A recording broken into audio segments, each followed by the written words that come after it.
encounter. It feels very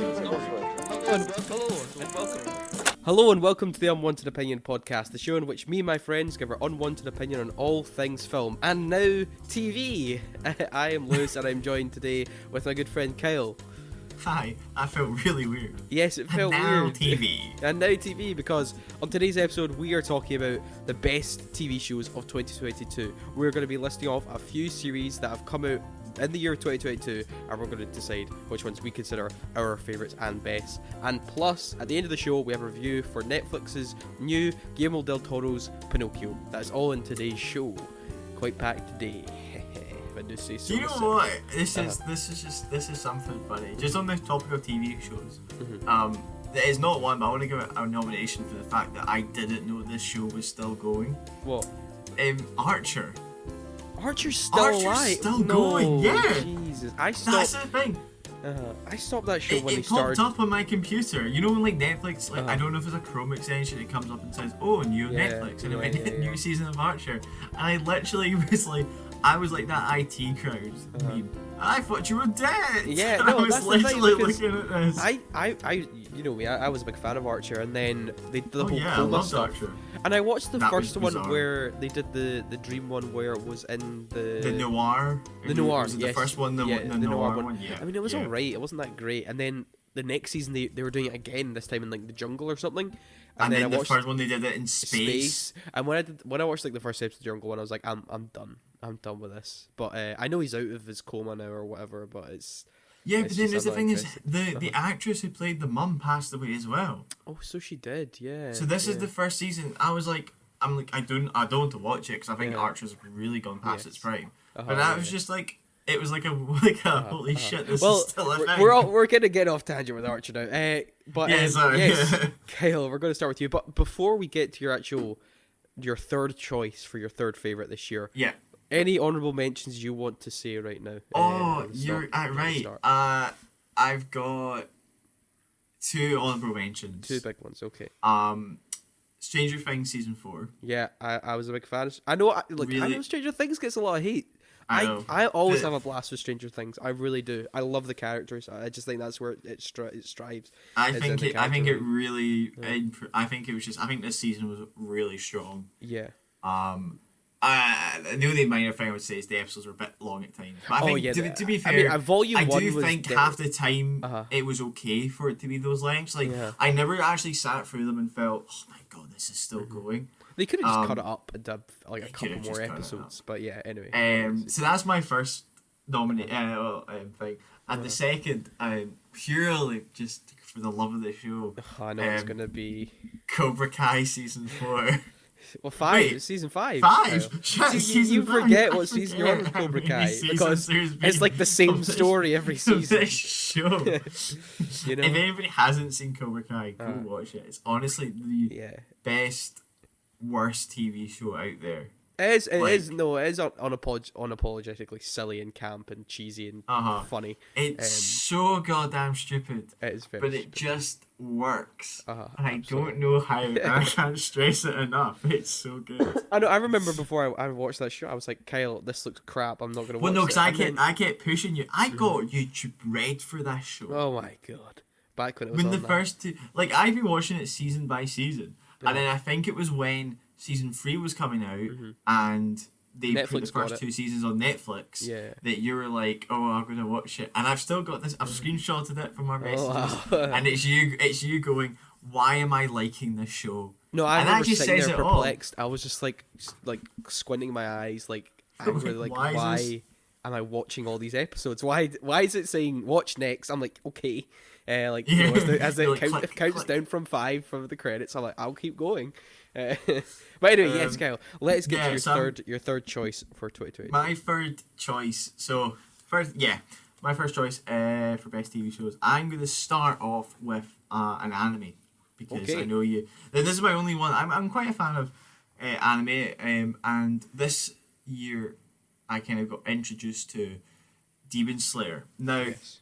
I actually watched the first season as the second season was coming out. Right, But this okay. was interesting because the second season made headlines because they actually made it into a movie first. Yeah, wait, the So movie that they came took out, did that come out this year or last year? this year, This year, right, okay. early this year, like Mm-hmm. February, March time this year. Mm-hmm. So that was a movie, and basically they have story arcs, right? Yes. Where they break it up. They made it into like a 2 hour movie, Uh-huh. and then they released the 6 or the 12 episodes that would actually comprise it. So they actually expanded on the movie's story a wee bit, and then released it as 12 episodes. So you had Demon Slayer, Mugen Train arc, and Demon Slayer Entertainment District arc, which made up season 2. Holy shit! Now, the thing I have to give credit for is, and I do not know how the Japanese animation studios do this, by the way, because they are like, I know we get Marvel gets a lot of shit for overworking their CGI staff. Yeah, I know all about the anime stuff, yeah. They get overworked, but what I don't understand is they overwork and they deliver. Right, yeah. Because holy shit, man! Like the basic premise of this show is like a guy going around hunting the demons, and it. The bit of negatives is it kind of does fall into a wee bit of a stereotypical architecture where it's like the first few episodes are trying to solve out who is the demon or how it's going to work, but then the second half is just an all-out fight. Right, okay. And it is some of the best animation or fight animations I've seen in so long. Like, it is just, I've never actually sat there and just felt like, I felt like a child watching Saturday morning cartoons. And it's just on steroids. It's like, I don't know if it's a mixture of how they incorporate a score into it, like the music, and it's just, but it's so good, and the visuals are so incredible, and the characters in it are really, really good. It was just so much of a fun blast. And like I said, the first arc, the Mugen Train arc, kind of weirdly actually kind of gives me Bullet Train vibes because it was going for the same sort of thing. Bullet Train. But like this did it far better. Right. This did it far better. Where they're on like a steam train, and there's like a demon on this, and it's like a whole thing of them trying to get it before the train stops and everything. And then the Entertainment District arc, where they kind of go into basically kind of like the red light district. It was just an incredible fight, and that's the thing. The show's story is strong, but then its action sequence are what really carry it through. And I'm really excited to see what they do just next, because I'm like, are they going to be able to top the animation? I mean, we always have to ask for the TV shows, but do they have like a finalized thing, or are they just doing another season? Like, well, no, the thing here's the thing with anime is that they just follow the manga that's based off of. So the manga's been finished for years now. Okay, well that's good. Which they've had, I mean, the whole industry, you can get a whole topic where sometimes they'll go, nah, we can't be bothered making it all the way up. So like sometimes they'll have a show where it's like they have the manga in front of them, but maybe the first season didn't do as well as they wanted. So then they'll do what they call their own ending. Okay. Which never goes down well, because these guys who make the manga know what they're writing and how they're writing it. So it's all made out and it's all there. So they're just adapting it. I was gonna give, I would have given it to Attack on Titan, but that show's taking the piss with, like, it's the final season part 3. Like they keep finishing it and it, but Demon Slayer, brilliant, just brilliant. I mean, worth a watch. You know, I don't know a lot about Demon Slayer. I think I know when you're talking about that film. I'm pretty sure that's like one of Japan's films ever made. I think it almost became one of the highest. I think it almost beated Spirited Away for like the highest you know. Yeah, and like Japanese originally animated from Japan film. Yes. It was a long. I couldn't think of what that is. So I was like, it's the highest movie with the word Demon Slayer in it in America. It's like, I don't know what's happening. So but Demon Slayer's fantastic. your number 3 choice. Okay. Well, honorable mentions on my side. I'm going to start with Pachinko, Apple TV's Pachinko, which is directed by one of I've raved about this guy before, who did Columbus and After Yang this year.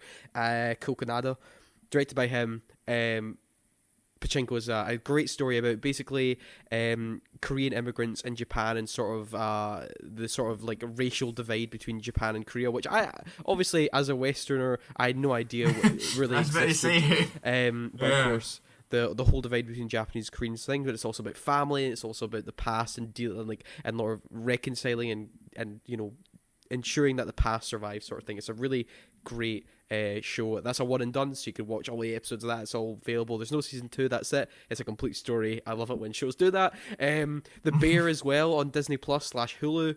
Did you finish it? Is The Bear. Oh, I loved The Bear. Bear was an absolute blast. I didn't know you finished it. No. That is getting season 2, but yeah, The Bear just I don't know what this year has got a great chef content. This year you had the Menu, which was good, which I liked, and then you had Boiling Point, which is a fantastic one-shot film all about the stress and anxieties and how crazy restaurant life is. And then The Bear doubles down on that, which also has its own one-shot like episode, which just shows like the high octane, high pressure stress of a man who's trying to basically save his brother's restaurant from going under after he's passed away. Fantastic show, loved it. I can't remember the lead actor's name, that's really bad of me, but what a revelation. He was fantastic. My biggest surprise of the year, actually, House of the Dragon, because I was completely done with the Game of Thrones universe. I fell in love with House of the Dragon. I thought it was a great political show. It was so good. I had an absolute blast with all the characters in that. I mean, just the whole political intrigue stuff, the backstabbing. Every character is a bastard in this. Like, they doubled down on the bastards. Paddy McGuinness. Paddy McGuinness is fantastic. The whole cast. He wasn't a bastard. He was a lovely No, he man. was the only good guy, really. Everyone else has their own selfish Paddy needs. was a star. We loved him. I liked it was all contained really in one kind of location. I mean, there's a few others, but it wasn't as sprawling as Game of Thrones. Yeah, it was like really about this family and the family conflicts. Fantastic. And my final honourable mention goes to Primal Season 2. Gendy Tartakovsky's just absolute brilliant follow-up to his first season of Primal, which is just, it's one of his show, Primal, all done in animation. There's very little to no dialogue. In that first season there was no dialogue. In this one there's a bit more, but there is like no dialogues, all visual storytelling. Some of the best animation I've ever seen in TV. It's so beautifully made, really touching, and I cannot wait for what they do with season 3, because the whole show has pretty much changed with the way this one ends. It's really dramatic. You should check out. You'd love it. Anyway, where is it? It's on. All 4 actually have all the episodes. Right. Yeah, because it's an Adult Swim thing. But really touching. I mean, Fang and Spear just have a beautiful bond. I love it. Great show. Okay. Anyway, so what's your number 3 pick? My number 3 is Atlanta Season 3. I have to put a caveat on that, because Season 3 and Season 4 both came out this year, but Season 4 hasn't aired here yet in Scotland. So, which is really frustrating, because I've heard Season 4 why is... not just chucked it on Disney Plus? That's what right, because they aired all of Season 3 in America every week, right? And a week after it finished in the States, all episodes were available here, so you could just watch it. And I was like, they're going to do the same for Season 4. Absolutely no update of what's going on with that. So that's finished. And now. Season 4's aired. Season 4 finished, I think, in the end of November. That finished. And Season 4 is just not being released here for some reason.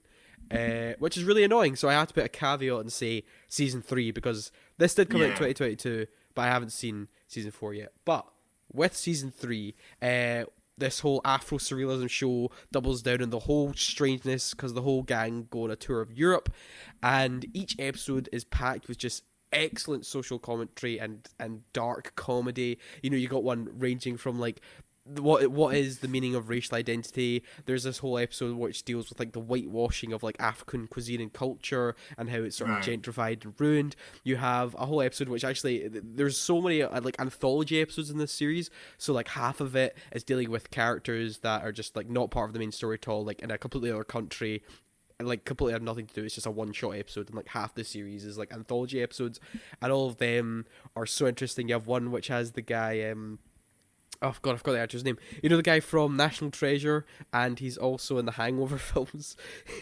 Do you know the guy's like not Nicolas Cage. Him. No, the Riley boy. Yeah, the Riley boy, and they have this whole episode basically where, what if a court ruling happens where the boss of a company is sued by an employee, because it turns out the boss of the company's ancestors were slave owners and owned their family. So therefore, oh my god! the employee is actually entitled to a large portion of their income because they managed to get successful off of the employees' ancestors and using them as slaves and sort of rising their empire. Oh, wow. Okay, so that's a really interesting. fascinating, and then that whole like spirals into court cases going on all over the country, and that's a really fantastic episode that has like basically everyone like tracing back their ancestry. It's like, oh no, I'm okay. I'm actually from like, I never had any slave owners in my family. I'm not going to get sued. Brilliant. Yeah, I just loved all that stuff. It was so fascinating. When you get to the main cast as well, I mean, everyone does a fantastic job. I mean, you've got Lakeith Stanfield, Donald Glover. I mean, I love seeing him on screen again. Like, it feels like it's been ages that he's done anything on screen. Of course, he does a lot of like writing, producing, and directing for the show as well. Yeah, but he does a lot behind the screens. I love Brian Henry as well. The whole three of them, I love. See, I really need to watch Atlanta. Oh yeah, and it was always a thing that like whenever Star came out or whatever, the service Disney on Plus Disney thing. Plus, Yeah. I was like, great, that's great. I've always wanted to watch that. I will watch. Yeah. It's one of them that are on my watch list. And like my watch list is just getting bigger, not smaller. Yeah. Well, now that it's all done, Kyle, well, hopefully the season 4 comes here soon. But I might do like a big binge. And just but it's genuinely, Atlanta's just such a perplexing show, and you see those like, and it just like every situation is so bizarre and surreal. Like I've said to you before, it's like it's almost on par with Twin Peaks about how surreal and strange this world is. Oh, you've been loving Twin Peaks. I know. I that was another show I watched this year, which I love. But it's not 2022, so I can't count it. But anyway, like it's on that level of just everything is so bizarre, and that's how it gets its claws into such really relevant social commentary and how it becomes so funny because it just points out how stupid so many parts of like American culture and American lives and basically the sort of racism and sort of prejudice and like racism and prejudice that we don't even consider as like serious, but it's just so passive. And just the way it can like make jabs at that, and it's just so witty and funny.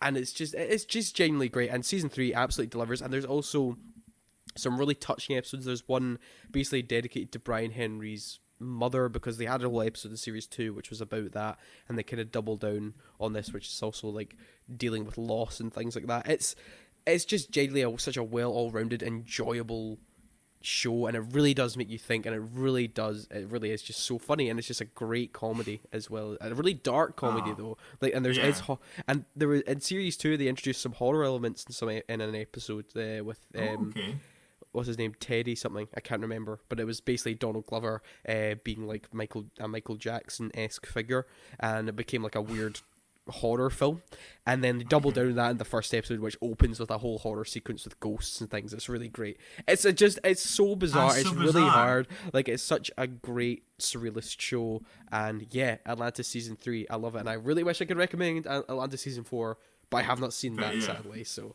Atlanta season 3 takes my third spot this year. Now see you, Kyle, on your second choice. Right.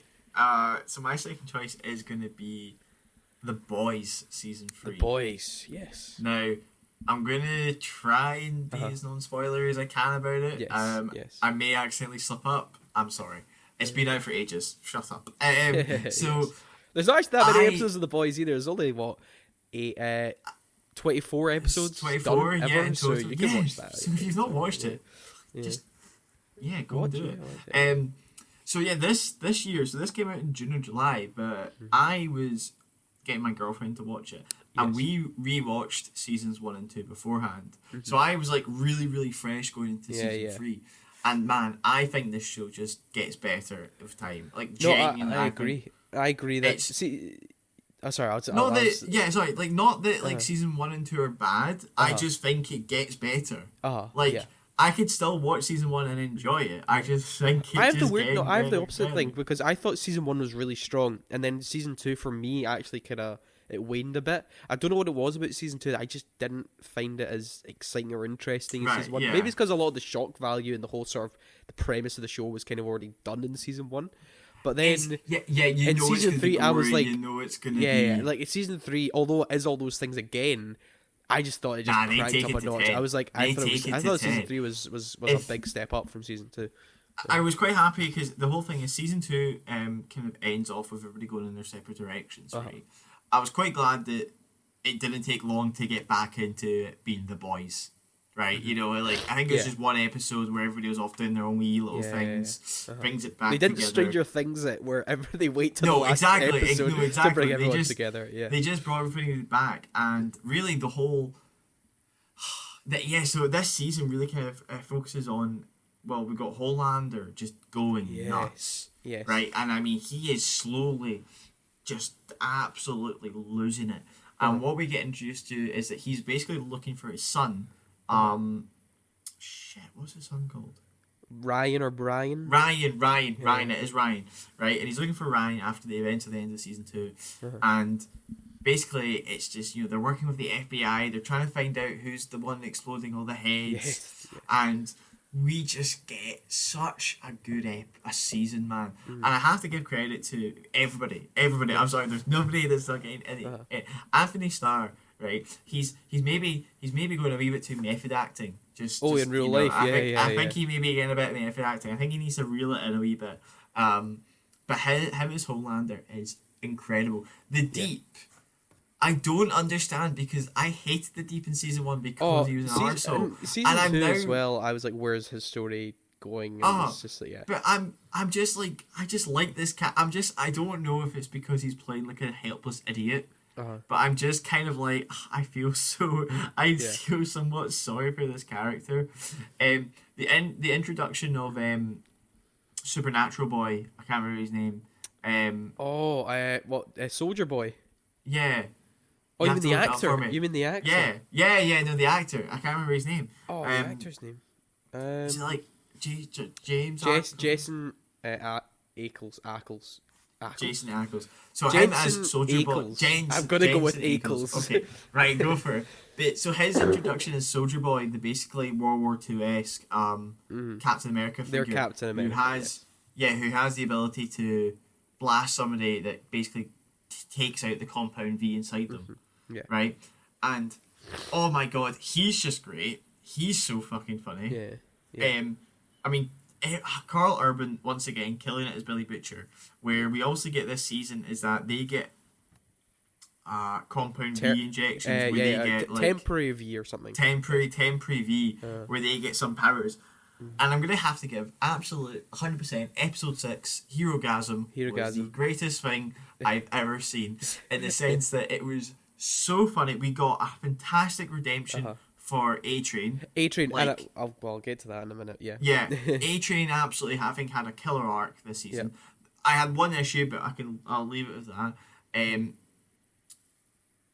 can say it. My one issue is that I think he should have died. I agree. I think that's my biggest problem there was that. That is so there's that scene where the show should have ended for him. He takes somebody. It's the guy who killed his brother. He paralyzes his brother. Paralyzes his brother. Basically, he commits hate crimes on black people. That's it. Yeah. And he basically drags this guy, and it was gruesome. Like, he's dragging him, and then he collapses again, and I was like, all right, that's him done. That's a perfect ending for him, but they keep him alive. So I'm a bit peeved off of that. You get an incredible fight between Billy Butcher, Soldier Boy, and the highlight of the Highlander. Season. And Homelander, and Huey does show up naked occasionally. That was a great moment where like they're all trying to put him down, then Huey just pops in. Fantastic. Love that moment. It's just so good, and I'm like, I'm thinking of this kind of show. I'm like, when did we go into? We're hitting the season 3 mark. I'm kind of going, right. How much more of a can we get of like Homelander's getting closer and closer to the edge, but he's not going to go over. I'm like, right, how much more we're going to get? I don't think we'll get past a 5th season. I agree. I think series 5 is kind of where they're heading. I mean, I feel the thing is with these shows, we have to appreciate is that usually they always announce, "Yep, we're back for a 4th and final season." As soon as it got renewed. I'm going to take another show that I've seen this year and I really enjoyed, The Umbrella Academy season 3. I was like, right, they didn't say that, because it was always very rocky if it would get renewed or not, because it's Netflix. And then they did renew it, but they came out and said, right, 4th and final. Like this, that's it. Yeah. They're filming season 4 of The Boys right now. they've not said anything, so I'm like, right, I don't think this is gonna be the final season. Yeah. So I'm And suspecting the boys it'll be absolutely a will fifth not and final. be. One, it's Amazon; they'll produce anything. And two, it's a really, really popular show. I have no doubt they'll do as many seasons as they really want to. Actually, I know, but yeah. I think I'm worried because I'm like, it's really good right now. Yeah. Yeah. Let's not ruin it. Let's keep it going until it naturally stops. And I'm thinking maybe they could stretch it out more, where they focus on more characters a wee bit, like you know, not. Yeah. But I know the comic, everybody's kind of. I mean I've had a lot of people tell me different things about the comics, where how they feel about the ending. Yeah, like I found out how it ends, and I was like, because I read it. Yeah, I did. Did I finish it? And this is very like smoke and mirrors how we're talking, but I don't think they'll end the show the way they end the book. No, they're not that. I don't think they will do especially that. Because as we know in this film, in the series, once again, I have spoiled up more or less the entire season, so I'm just going to continue. Nah, yeah, you only mentioned about the A-Train thing, to be fair, but carry on at your will. Yeah, I don't care. Billy Butcher gets that. Basically, you've only got X amount of time to live. Yes, exactly. Which is why I don't think they're going to do the comic book ending. Yes. We won't spoil that. But anyway, I'm going to stop there. Season 3 of The Boys, so fucking good. Did you have anything to... Yeah, about the season 3. It's funny because I've heard people mention this completely. It reminds me of when Gonzalo and people have said this about The Dark Knight, is when they said, well, actually, if you take out the Joker, that film's not very good. I'm like, yeah, but the Joker's in the film. Like... That, you know what I mean? You can't make that complaint. You can't see what that film looks like without it. And it's like the Homelander thing. People are like, "Oh, it's not very good if Homelander's on it." But like, Homelander is in it, and Homelander, I will agree, is the most interesting part of the show and the most entertaining part of the show. You could take it away. Yeah. You could take it away, and you have Vought as an enemy, because like even the higher ups, like what's his name, Moff Gideon, and when Carlo any TV show ever, the villain. Yeah. He's like a villain to Homelander. You know. Yes. They are. The good thing I like about it, the universe, is that they're taking the corporate idea of Disney, Marvel, and turning them into a villain. And I'm loving that. And I'm like, its commentary in corporate America is very on the nose, but it's still solid enough. And also like the way they're turning Homelander into basically he doesn't. It's so strange because he's an idol for like the radicalized right wing America, but he genuinely doesn't give a shit about politics or anything like that. I know. So that's why you can also make parallels to Trump. He loves to be loved. But that's the thing. Like exactly, and he's found his home as the sort of symbol for the right wing radicals. Yeah, especially which is that a good last way to end scene of the show. Exactly, which is like, how is the country going to change and move forward now that someone is taking the sort of leader of the right wing is taking it to those extremes and everybody's getting applauded for it? How far is the country going to go? Which makes for season 4 to be very interesting. I will leave this one last thing. Soldier Boy's Blondie song that he does. Is that with the flashback or the TV episode? Yeah. Yes. I love that, and I've watched that about 20 times. I think it's so good. I love that. I love this whole Blondie cover. It's fantastic.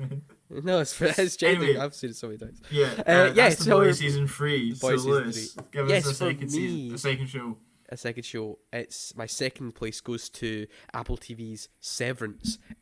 So this is like Apple TV's new original series, and it's genuinely the most unique concept for a show I've seen all year.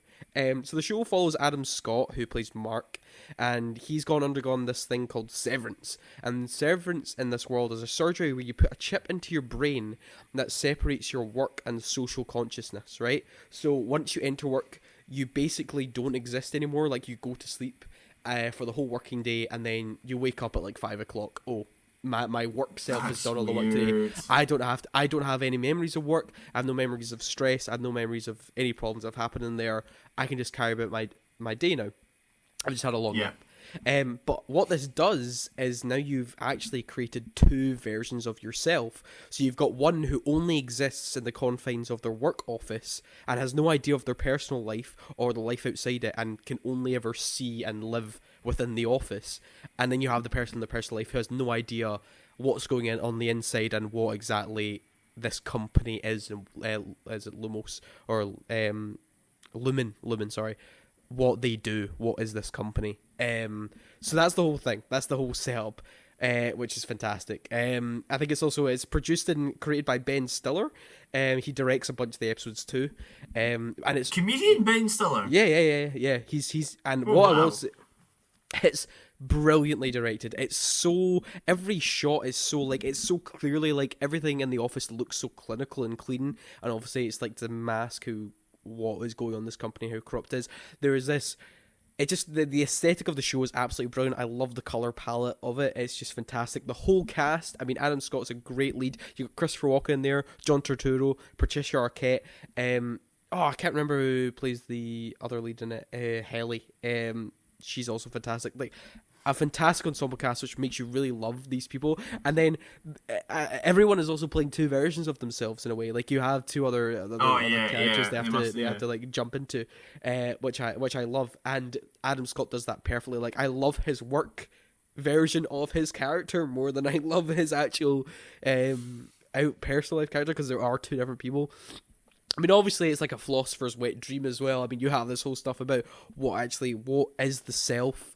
What is it, like, what constitutes as you? Is it, what version of yourself can constitute as the real you, sort of thing, and sort of questioning that. It's like, and how much time do you actually spend with the real you? Is it in your personal life, or is your work life, can they properly exist together? I mean, I talked about that when we reviewed The Good Boss earlier this year, when I was talking about the problems of like mixing in, like, you basically, your work existence can't live wholly separate from your personal life. Your personal life will invade with your work life, and vice versa at some point in your life. Yeah. But this is like the idea of like, no, they won't ever intertwine at all, and then actually the problems that creates, and also the ethical problems of doing such a thing.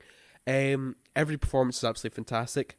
Loved it all, and there's also great little mysteries it sprinkles in throughout. Like, it starts off quite simple. It's like, okay, what is this company to do? What is their job? Like, it's never actually clear anyone's job, like, what it is. Like, they're just literally looking at numbers, and then they go, whichever number looks scary to you, bin it. And they're like, wait, what do you mean? How can a number be scary? And then they just know. So you don't know what they do. The whole company as well, like, there's different departments. Like, Christopher Walken has like optics and something else. I can't remember. Is it a limited series? No, I was going to get to that. There is, series 2 has been renewed, so season 2 is in right. So right now. Does it answer everything in it, or doesn't answer everything, but it answers a lot of the main mysteries. Right. So I was just wondering, like, did they have a plan for season 2, or did it like, for Helly's character, for example, she enters and you never see her outside persona. You never see her personal life until the last episode. So you don't actually get an idea of who she is and what she's doing. The film, the show, I should say, also deals a lot with like things like with mental health, and also how do you deal with certain problems in your life? Do you face them head on, or is the best way to deal with them escaping them? They do that with Adam Scott's character and why he's doing Severance in the first place. But yeah, I just absolutely loved Severance. I thought it was just a fantastic show. Just everything from the premise, the mysteries, the characters, so slickly directed, so well shot. Just everything about it, and even the opening sequence, you know, like skip intro. Watch it at least once. It looks really cool. I love the whole artwork, the whole design of it is fantastic. It's on my list of, like, you know, when I get Apple TV, it's gonna be like a immediate watch. Yeah, I mean, like I've said with Apple TV to you before, it's like, yeah, like, they don't have any third party options. All you can watch on there is like the stuff they've made, and that's it. But what the stuff they do have on there, like a bunch of it is really solid and really well made, and like you can tell when it's an Apple TV show because everything looks fucking good, like, and like, it looks pristine. It looks like there's a lot of money behind the camera, and of course you know there is, because it's $1 trillion company, so it better look good. So yeah, Severance, absolutely check out. A great mystery watch, and I cannot wait for season 2. Honestly, so that is my second choice. Now, Kyle, it's time for our number one. My final. Yes. Okay, so I'm gonna go with Netflix's The Sandman. The Sandman, okay. right? Now, Am I happy this was on Netflix? Probably not, because I'm not loving Netflix. Do you wish it was actually on Apple TV, Kel, where they probably would have just renewed it regardless? Well, here's the thing, because so Neil Gaiman, who wrote the Sandman, who's obviously well known for writing books as he did American Gods, which got an Amazon Prime adaptation. Good Omens, which got an Amazon Prime adaptation. Was that Amazon Prime? Yeah, it was Amazon Prime. Yeah, it was Amazon Prime. Well, him and Terry Pratchett wrote it, but Terry Pratchett's dead. But the thing is, so he's been I don't know if you've ever seen, but Neil Gaiman is so active on Twitter, like ridiculous. Yes. And he was saying for ages how he was trying to get this sold. Yeah, right. Because the thing is, it has been in development hell for a long time. It was originally going to be a movie. Yes, I know. I remember it being a movie. Do you know this thing about the script? No. Neil Gaiman leaked it on purpose because it was that bad, so that really? the forums would go against it. He didn't want it made. Right. It was so bad, the script, that he leaked it to some Sandman forums, because this was way back in the early 2000s. Right. And then the backlash was so bad that the studio scrapped it. Yeah. So he's been waiting for ages to get this thing, this IP made, right, in whatever kind of form. I think he was hoping for a TV show because you could dive into stuff more. Yeah. And I can understand why a studio wouldn't be so excited to pick it up, because it's a risky show, right? Because it's not conventional in any sense where it's going to be an action or comedy or anything, because it's its own thing. So the idea of this is that Dream Morpheus, played by Tom Sturges, who does a fantastic role in it, is captured, okay? And he's captured because this kind of group of aristocrats in the UK are trying to catch Death and imprison Death. Right, okay. If they imprison Death, they can get it, but they catch Dream, the younger sister, the younger brother of the what are they called? Oh shit, I can't remember what they're all called. There's 7 of them. There's Dream, Destiny, Desire, Despair, Destruction, and it's basically about Dream's kind of escape, and then he goes back to his realm, which is the land of the dreaming, and it's all crumbled, and he has to kind of get his tools back. He has to go on wee adventures. Now, this universe is technically within the DC universe, right? Because but it was not technically really. written. Not really. It's not anymore. If you listen to the audiobook, there's a bunch of Arkham Asylum stuff in it. There's a bunch of Justice League characters that show up. Yeah. We do get one character in the form of Josephine Constantine, played by Gemma Collin. That's her name. I was about to call her Clara Oswald, and I was like, that's her Doctor Who character, Kyle. Let's think for a second. But basically, what I need to stress on how amazing this is I'm gonna have to just stress how amazing Neil Gaiman is in the way he does characters. More specifically, I think Neil Gaiman has the unique and amazing talent of just writing immortal characters or characters of a higher being and their interactions with other immortal characters, but then also with normal people. Okay, because he does it really, and he there's touches of it in Good Omens where it's angels and demons talking to humans, but it's when you have Dream, the entity of Dream itself, which is in a physical form, and how he's trying to deal with characters. It's so good because he's got such a godlike presence to him where he's just fed up with anything humans do, and then it's this kind of exposure he gets and everything. And there's one episode which is called The Sound of Her Wings. Wait, what episode number is that? Do you remember? 5 or 6? It is 5 or 6. Because I remember George was telling me about there's this episode which is set in a diner, which is unreal. Oh no! I know exactly. Right, that's 24/7. Right. Okay. That's what that's called. So that's episode 5, and this is episode 6. Okay. So episode 5 is called 24/7, which has what's his name? Who played that professor? David Thewlis. Who played the werewolf professor from Harry Potter? Oh, yeah. He's got like I think a Welsh last name. Yeah, so he plays his character yeah. John Dee, who basically has this insane thing in a diner, and it is probably like I remember him saying like he didn't expect it to get made because Really? like it's quite dark.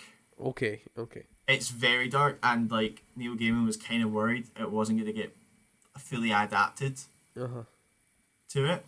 And but the episode after is called "The Sound of Her Wings," and where basically Dream spends a day with his sister, Death, Right. Okay. and it is the most beautiful thing ever. Honestly, like you genuinely will watch it, and you're just like, holy shit, because you basically see Death interacting with people, in their moments. Oh, okay? right. Okay. Right. Yeah.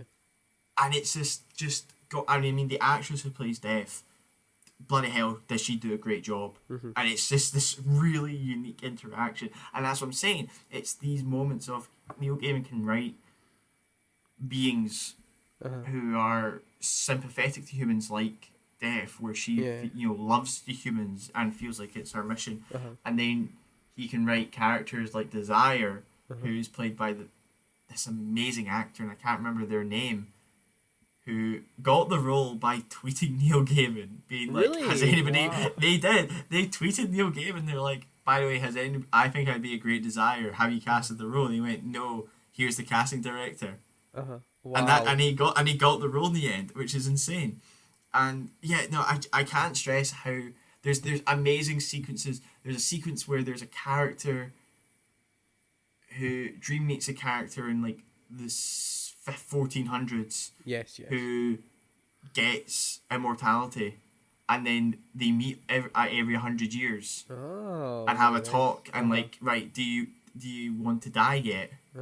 You know, and he's because he feels Dream has this thing that he thinks people want to, no, they don't want immortality because immortality sucks. Like we have it, and it's just rubbish because we just see everything happen.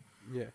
But it's so good, and I was really worried because Audible have done an amazing Audible series of all 3 acts. There's Act 1, which is basically season 1, Act 2, and Act 3. And I fell in love with the show. This it's my top pick. Fell in love. I was convinced I wasn't getting season 2. Absolutely convinced. Because they just didn't say anything for ages. It's it was a really expensive show, right? Really expensive. 2, it did well in the viewings, right? Obviously, it gets. Yeah, I remember views. being on number 1 on Netflix for a while. It was a number 1 on Netflix in a while. Yeah, I but mean, what does that mean? What does that mean? Yeah. Bloody that Wednesday is like the second most watched TV show. I think it's after now the Stranger Things. Well, it's now the number 1 most watched thing of the year on Netflix. Is it? Is it being Stranger Things? Yeah, it beat Stranger Things. No, bloody hell. Stranger Things wasn't number 1. Dahmer was number 1, and it beat Dahmer. Oh my god, yeah, that was bizarre. Why did everybody love that? But so Netflix took a really, really long time, and I was like, I don't think it's gonna get season 2. Like, but what actually got me was when I remembered, they gave the Umbrella Academy a season 4. Yes. And if they gave Umbrella Academy a season 4, they'll give it. But the thing is, even Neil Gaiman didn't know. Yeah. And he bloody wrote it. Kyle, you've got your season 2, right? And obviously, they're clearly, like you said, there's 3 acts, so there really is only going to be 3 series of this. What if, are you really scared they aren't going to get that final season? See, here's my thing. I am scared. I have the Audible series though. True. And the Audible series is done. And the Audible series has got an amazing cast behind it as well. Neil Gaiman's really trying to get every format possible to get the Sandman out. Yeah. I think this is the thing that I think Netflix going for season 2 was them almost putting like another 2 seasons down on the contract because I'm kind of like, it knows it's dealing with a strong IP, or it's dealing with not a strong IP, it's dealing with a strong offer, Neil Gaiman, yes. in the sense that they're like, right, we've given it a try because not many studios did or want to give it a try because it's very unique, very bizarre. It paid off, I think it really paid off, and I think they've now gone, right, let's do it. Let's do a season 2. I'm sure it'll get, because I think the season 2 story, there's a lot more excitement going on in it. Yeah. What's her name? Sorry, who? Oh my god, what's her name? Gwendolyn Christie. Yeah, I she just knew plays that's what you're Lucifer. talking about. She plays Lucifer, and she is incredible. Absolutely incredible. I mean, I've been meaning to watch Sandman, but then there was all this trepidation about series 2, and I was like, I don't really want to. And this is the biggest problem with Netflix. I know what you mean. But now that there is going to be season 2, I'll absolutely watch season 1 before that comes out, and I'll be able to just watch that. I do and feel go into there series will be 2. season 2, and I'm pretty convinced there will be a season 3 now. Okay, I don't think they'll yeah. do a season 2 and not do a season 3 unless they go and like, can you wrap up in a season 2, which I think they probably couldn't. But anyway, yeah. Well, the Sandman Neil Gaiman Netflix, so good. Go watch it. Episodes 5 and 6 are probably the best bit of TV I've seen in a long time. Nice. Well, for me, there's absolutely no question about my number 1 spot this year. Like, I've given all my honorable mentions, my 2 and 3 spot, but there was like for me in my head, there was a big gap because this was always number 1 and it hasn't changed. Peacemaker. No, I haven't seen Peacemaker actually. It's Better Call Saul season 6. Oh, of course. The my final god! season, I was trying to think that. Because I thought Severance would be your Severance was going to be your number 1. So I was lying there going, fuck, what's that? Better Call Saul is absolutely the king of 2022 for me. And look, this is the final season of the Breaking Bad spin-off that not only it ends the show in just like, you know, in perfect fashion. You know when there's like so many seasons of a show and you get anxious about how it's going to end. Is it going to end well? Oh yeah, exactly. Yeah. Like, Vince Gilligan is just a master of doing series finales, and this is absolutely perfect. And it's done which so many people consider the impossible. And this is in my opinion, and it's a very bold opinion, but it's made a spin-off show that actually trumps the original of what it came from, the source, and that's Breaking Bad. I think Better Call Saul, I know this is as a whole, but I'll get into season 6 specifically. As a whole, and now that it's all done, to me, is just, in terms of character writing and character story, it's just, I've never seen anything this strong on TV that has such nuance in their characters and just such great development over the course of each season. And although Breaking Bad has absolutely fantastic characters and brilliant character writing, it feels like Vince Gilligan learned so much from doing that show, and has even made the show, which is just so sophisticated, and just every single frame and every single piece of dialogue is just pitch perfect, and nothing is ever wasted. Not one frame is wasted on any filler whatsoever. It's all in service to their characters and the story. And I mean, look, this is a prequel and spin-off to Breaking Bad, so it's obviously set in like 2005, like a couple years before Breaking Bad. And obviously this whole thing was kind of like, Netflix do this thing where they split shows in half. So like part 1, part 2. Part 1 like came out all like before, like all by the time of June, and then they waited a month and then did part 2 of season 6. And that's all just for award stuff, so they can be nominated in 2 sets of Emmys. That's why they do it. They time it for their cut-offs. That's what they did with Stranger Things as well. Instead of just releasing the whole fucking thing, they decided to just, you know, instead of releasing all weekly, they just went, let's split it in 2 so we get nominated in 2 separate sets of Emmys. Really annoying that you do that, but whatever. The Emmys things, I don't understand their cut-offs anyway. But look, so I'm reviewing the whole thing as a whole, and look, just every single, I mean, it's just so hard to submit how good this is, because you have this whole, like, they have like characters like Nacho Varga and Howard, not Howard, sorry, God, I'm forgetting all their names now. You've got Mike, and you've got Saul, and you've got yeah, it's Howard. Sorry, I was thinking of Howard, and just all the way they deal with all these characters, and you're constantly thinking at the start of the season, like, how are they going to be able to tie this in by the time of Breaking Bad? And the way it's all handled not only just elevates that show, also the way they handle the certain like conclusions of character stories is so just emotionally heartbreaking stuff. I mean, there's when the sort of mid-season finale did, because Netflix break it into, the mid-series finale did something that I can't think the last time a film did this, never mind a show, but did something that was like, a character did something that was so horrible and disgusting. Not only did it made me absolutely gasp and go like, oh my god, and just make me stunned, to watch the whole credits because I just like couldn't believe what happened. Like I was genuinely in bits because of it because I was just so. Well, I can't really spoil it, but I don't want to spoil it. But the way, and that just is an absolute testament to Vince Gilligan and what he's done with this show, is that he makes you so invested in every single character, no matter how corrupt and how bad they are, that when things happen, when things unravel, and he makes them so human at the same time that you just get so attached. When such bad things happen, you're like, oh my god, my heart is broken.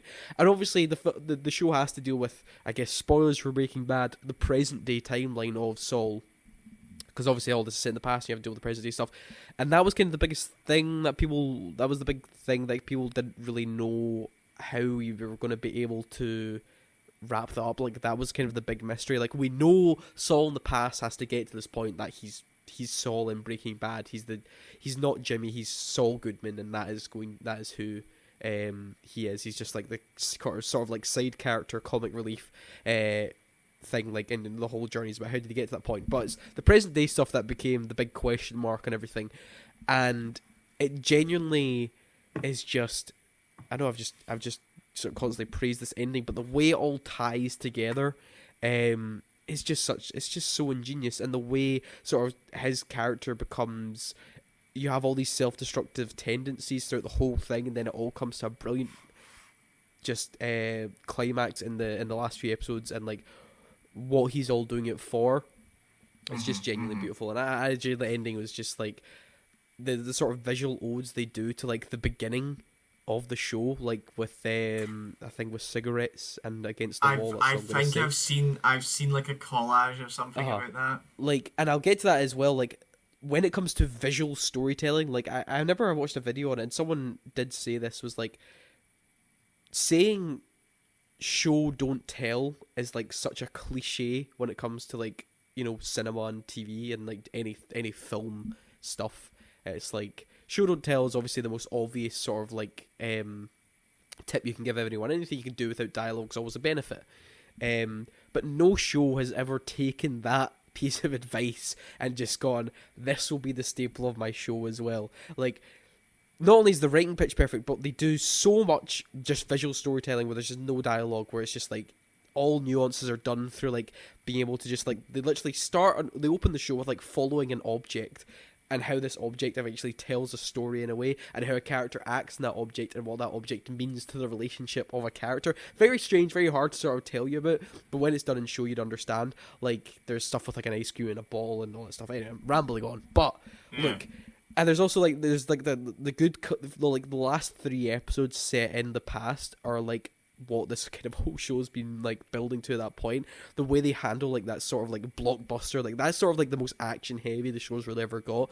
This sort of blockbuster finale where you're dealing with like Saul and Kim's pranks against Howard, while simultaneously there's like Lalo versus I forgot the villain of Breaking Bad's name. The villain and everything, like you said, Carlo Esposito's character. Gus. Oh my god. Can't believe I forgot Gus's character's name. The whole like rivalry between Lalo and Gus and Mike's involved. It's so perfect. And even though you know it's a prequel, you know where these characters are going to end up. There's still a lot of question marks. There's Kim, there's Nacho, there's Howard, there's all these people that you don't know how they could possibly interact in the Breaking Bad timeline, or how it's all going to come to fruition, how it's going to weave together. But Gilligan's just a master of storytelling, like from the character, the visual storytelling, the cinematography. Like the way Better Call Saul looks is actually very different to Breaking Bad. Like cinematography wise, there's a lot more going on. It looks a lot better. It's obviously because they had a much bigger budget compared to that show in the past, but just like the use of wide shots, like the way the desert looks, the color composition, it's all so good. Every aspect of filmmaking is done to perfection in the show. I love it. I can't get enough. Better Call Saul Season 6, absolutely. End the show on an absolute high. There's me just gushing about it for literally 10 minutes. Yeah, I know. Watch Better Call Saul. No, seriously, like, I know me saying it's better than, it's above Breaking Bad for me, but it is, like, it's just the way I was so invested in these character stories. It's absolutely fantastic. And look, Ray Seahorn, I just noticed that the Golden Globe nominations didn't get a fucking nomination, and she's been snubbed, like, every fucking year. Like, she's genuinely such a brilliant performer and such a fantastic actor that she's genuinely such a revelation. And the fact she's been snubbed, I mean, the Golden Globes to me don't count as an award ceremony because they're just rigged and, you know, bribed and all that shit. But when it comes to the Emmys, for like the I guess next year's ones when they do the final last like 6 episodes of Better Call Saul, she better get a nomination, and I hope she goddamn wins, because I'm sick of the Emmys just nominating the popular shows, and then like Succession, okay, we'll just nominate you in every single category ever and all your actors so you fill up all the slots. No, I'm sick of that shit. Give her a goddamn Emmy. Right, done. That's my final. That's my final show. I know. All anyway, right. I'll just wrap up all our shows. So my third spot was Atlanta season 3, then Severance, and of course my top spot went to Better Call Saul season 6. For Kyle, it was Demon Slayer at number 3, The Boys season 3 at number 2, and The Sandman at number 1 for his picks. But yes, that'll wrap up our best of TV portion of the show. And now let's move on to a review of Guillermo Del Toro's Pinocchio.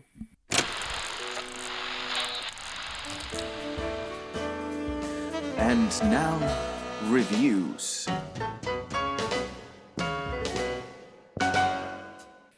So, Guillermo del Toro's adaptation of Carlo Collodi's famous novel, The Adventures of Pinocchio, which is obviously, I mean, everyone has seen an adaptation of Pinocchio at some point in their lives. I'm sure it's been adapted 100 times to this day. Of course, the most famous one being Disney did their adaptation. But original adaptation. Disney's yeah, original adaptation. Original adaptation. Had to stress that there. Not the Robert Zemeckis live action one. The With original Tom Hanks. animation. That's with Tom Hanks. No. So, like we've discussed before in the show, we talked about Del Toro.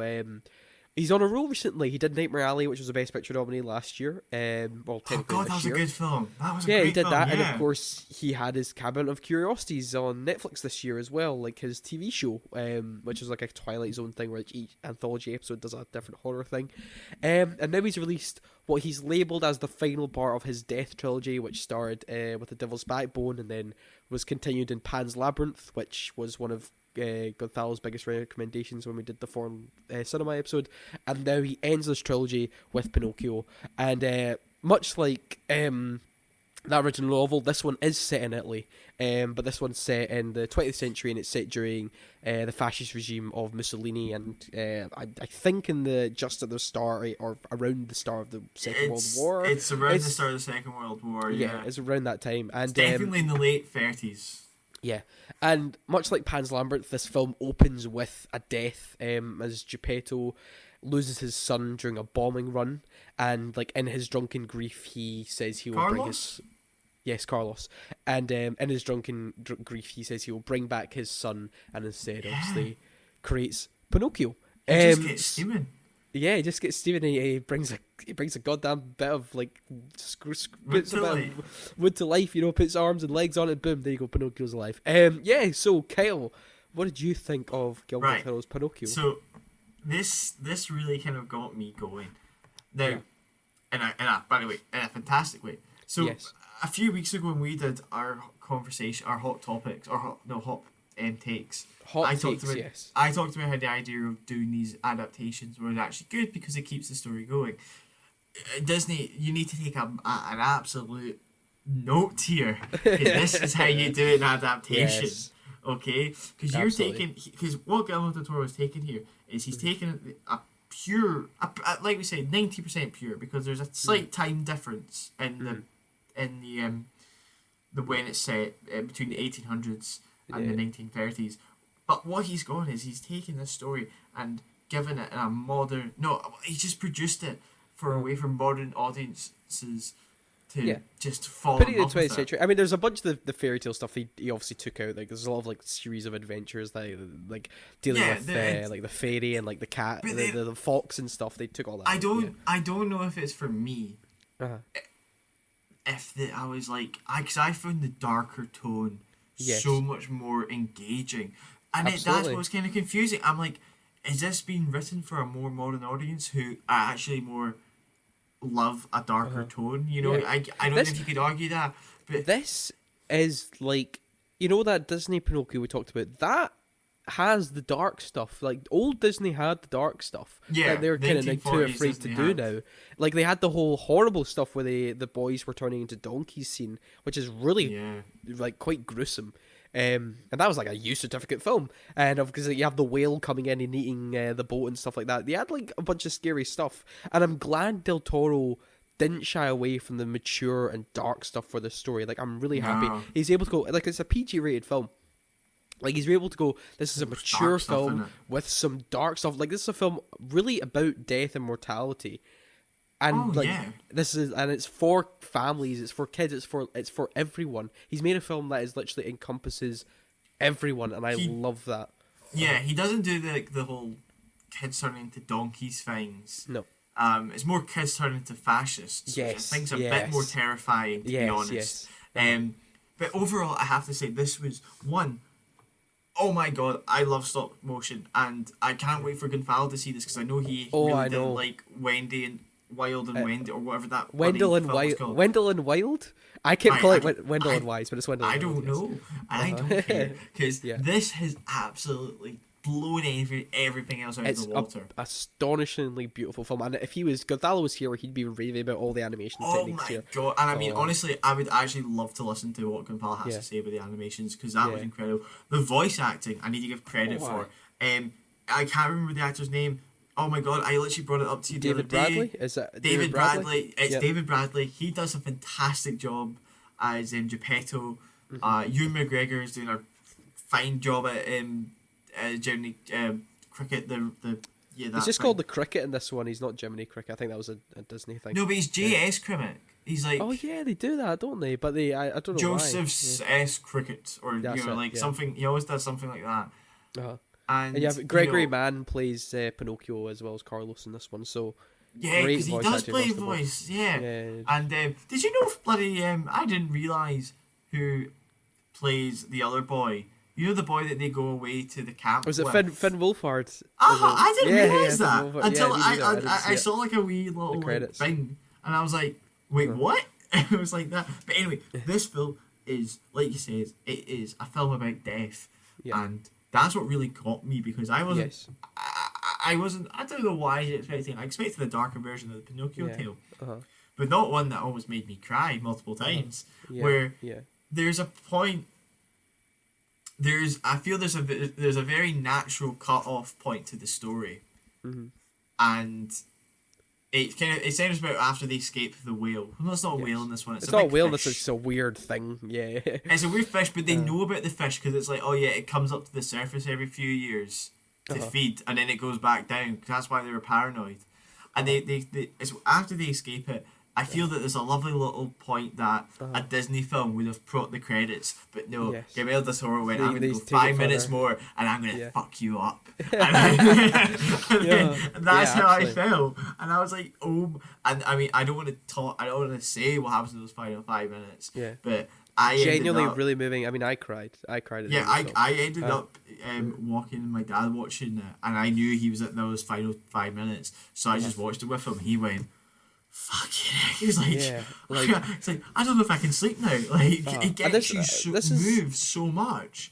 Like, I mean, this is the biggest credit I can give Del Toro. And I should also say Mark Gustafsson also directed this as well with him. When we're talking about all this mature stuff, like, when we're talking about old fables and fairy tales, they deal with, like, really, really heavy and dark stuff. But it's like the Grinch Brothers, they're really they dark, are for kids. But what I'm saying, what Del Toro has done here is managed to... This is a really hard thing to define, but he's made, like, a true-to-life fable. And, like, one that so many animated films and so many films in general, like, can't achieve that. Like, I feel like so many, like, animated Disney films and even a lot of Pixar films, like, obviously they might not be striving for that, but this whole idea of it feels like a fable, it feels like an odyssey, it feels like a journey. And Del Toro captures that so much in this film, and it's just like so hard to describe. Right. It's in the essence of it. It's like it feels like this really is like a timeless adaptation of the Pinocchio story, and the whole stuff like you have the whole death stuff. I mean, like there's a war going on in the backdrop of this film. Like there's just explosions going off sometimes. Like death is constantly surrounding this film. I mean, opens with it. I mean, has all the background like stuff happens like. It's constantly like it did remind me of also Pixar's Soul. Well, do you that? That's the thing, right? Honestly, I was literally about to say, in the sense where I think Soul was the walk, so Guillermo del Toro could run to the run. Because right. It's genuinely the way you were saying it is that Pixar and Disney are like they're toying with these ideas, but they're too scared to take it further because they have an image to retain. And then Guillermo Del Toro's got nah, fuck it, going for it. And that was Absolutely going for my it. biggest flaw with Soul. I mean, I personally really loved Soul. I thought it was the best Pixar film I'd done in a long time. But I think they did soil it in the last literal minute of that film.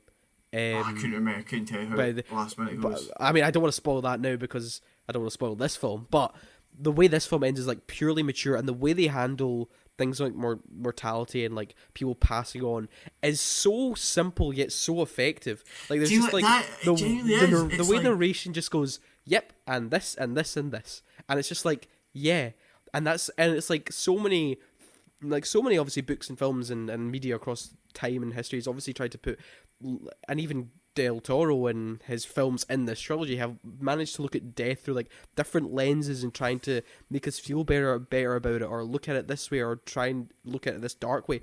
But the way it's so addressed and handled in this film is just, I was actually taken aback at how simple that was. Like, just like yes, and I was like, wow. Mate, that was actually deeply effective how simple that was. See, if I was told, all right, you need to teach this child about death, how are you going to do it? I'm like, easy, hour and a half, Pinnochio, get on the door, put it on, I'm out the door. Like, I genuinely would use that as a way to teach children about death and how it's okay and how it's natural. But this feels like one of these kids films that you could add to like the canon of just like fantastic kids film. Like, remember we did our Pixar episode, we talked about obviously like Up and Ratatouille and like the Toy Story films and all that stuff, and some classic Disney stuff, and obviously we did our animated episode on like stuff that wasn't Pixar. Anyway, this feels like a classic animated film that you could put alongside the ones you watched as a child. Like, it's something I would show my kids. Like, I think it's genuinely fantastic. And it's the use of stop motion means that I don't think it'll ever age. It is timeless. You know, it's not like a classic Toy Story where it now looks a wee bit iffy. Yeah, it's like, you know, you could pull up Wallace and Gromit. I was just thinking about anything that was stop motion, and I was still watching. And I'd like, it's just stop motion. It's absolutely timeless. And even like the stuff when it gets like, you know, it gets kind of kiddie with like the carnival stuff, or like, you know, there's a little monkey character like and that monkey character's great. Spazatura or something like that. Just even these just like wee silly things going on. Like, you're along for the ride with it. Like, you're just along with this journey, and it just genuinely moved me, and I just loved every minute of it. And this is actually one of Del Toro's best films, actually, which I really wasn't expecting going on. Obviously, Pacific Rim. Actually, I don't know, Pacific Rim's that good, man. I don't know, I'm just kidding on. If Gonzalo was here, he'd be raving about that. Screaming. But this is genuinely one of his best films, and I think he's absolutely concluded this trilogy on an absolutely strong note. I mean, but yes, like I said, Pinnochio, probably the greatest animated film I've seen this year. Yeah, until I see Puss in Boots. But of course, at the moment, but we don't get that. We don't get that until 2023. You know. So. Oh, is it right? That's fine. Then this is the best animated film I've seen. But score, Kyle. What are you giving it? It's you know what? I had originally gave it a 9. But after talking, I'm like, I actually can't think of any flaws. Yeah. Like, I think this may have to be. I'm genuinely gonna say, I think this may have to be another 10 out of 10. I can't think of anything I didn't like about this film. I think it executed so many things perfectly, and it was just so beautiful. And I honestly, I would rewatch it again instantly. I think it may have to. As I'm saying, I'm struggling to think. I'm like, is there anything that could push it down? And that's the thing. Like, look, even when you like, you might think of like, if you watch it again, there might be a specific scene or two that you might be like, well, okay, let's move on, or like anything like that. But it's like, it really is. Yeah, that's the thing. When you look at when you think back at a film and you look as a whole, as a collective, like you said, like there's just genuinely such a brilliant and just effective moving piece. And like I said, like as a family film, like it's so weird to think of, like it's actually quite hard to find like family films these days. Even like Marvel films, like you have to like be involved with now like a decades long narrative for that to be like a family picture. Even though it's not really. But this is just like it feels so strange to be like it just is like like I said, like a fantastic fable and a fantastic kids film, and just an absolute joy to watch. And it's mature and it's serious as well, and it's also lighthearted and it's fun. It just packs it all. And I'm also giving this a 10 out of 10. And I was just absolutely taken away with it. I just loved it. I loved it so much. But yes, that will wrap up today's shows, guys. So yes, a ton of recommendations today. Everything we've said has been a recommendation, actually, on the TV front and with Del Toro's Pinocchio. But yes, that'll be the end of the show. And on next week's show, we will be talking on next week's show. Actually, this week's show we're doing a lot soon. Coming very soon, me and Kyle will have a full spoiler-free and spoiler-filled review for potentially the biggest film of the year, and that is Avatar 2: The Way of Water. Yes, James Cameron, follow-up to Avatar. We will be reviewing it very soon. Yes, this weekend. He came back and he's doing Avatar again. So we'll be reviewing that soon. And then following that, we'll have our Christmas episode. So I just want to thank Kyle for joining me today. You're welcome. Don't make you blush. No bother, Kyle. And yes, so guys, as usual, you know the drill. Follow the podcast on Spotify. Like and subscribe to everything. Subscribe to everything on YouTube. Subscribe to us on YouTube. Everything you do for the channel will help. And of course, we just gave our recommendations for the best TV shows of the year and Guillermo Del Toro's Pinocchio. But at the end of the day, those were our unwanted opinions. Thank you very much.